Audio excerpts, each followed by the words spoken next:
اهلا بحضرتك. اهلا وسهلا، ازيك وعامله ايه واخبارك ايه؟ بخير الحمد لله. دايما يا رب. تسلم. هسأل حضرتك كده كام سؤال بنرصد الآراء المختلفة، فأتمنى إجاباتك يعني. اتفضل.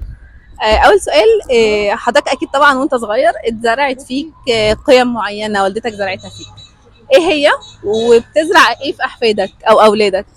احترام النفس تمام. واحترام الغير وعدم حب الانا، وازاي ابقى فرق بين ان انا بتخذ قرار وقائد، وازاي ان انا اتحرك، وازاي ان انا اتعامل مع الناس، واحترام الكبير. التنشئة الاجتماعية مهمة جدا جدا جدا في مجتمعنا. التنشئة الاجتماعية ليست المدرسة ولا البيئة، إنما الأسرة والإعلام والبيئة. فمن ضمن العناصر الأسرة. فالأسرة الحتة الدينية لازم نلتزم بيها. كانت مهمة جدا جدا جدا، والحمد لله. الحمد لله. طب تحب تقضي وقتك مع مين أكتر؟ أصحابك، التليفون، أو البيت في البيت؟ والله أغلبية وقتي مرتبط بالوظيفة والبيت.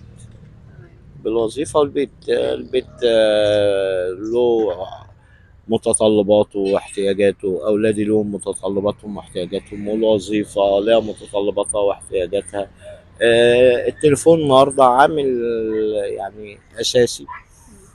بس لو هتستخدمه صح، لو هتتعامل معاه صح.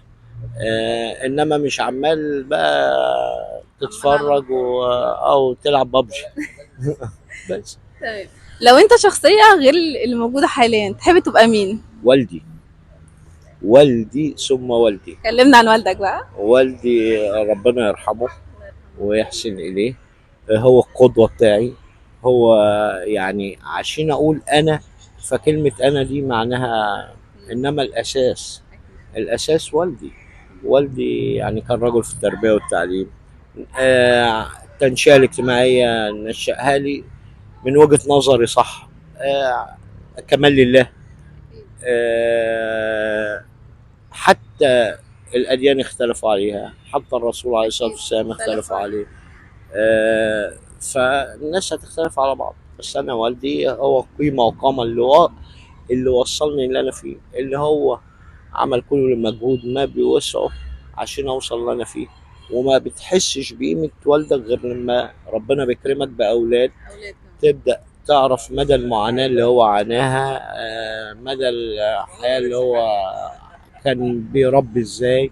عايزك تبقى احسن منه، عايزك تبقى افضل منه. وقياداتنا بقى لازم بناخد بيها، وبناخد كل اللي اتعاملنا معاه لازم بنستفاد منه. خبرة.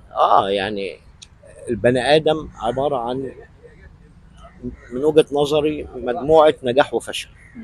لازم نقط الفشل تستفاد منها وتحولها لنجاح. صح.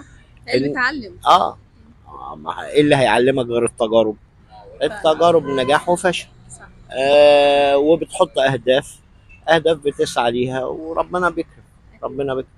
شكرا جدا ليك. تؤمري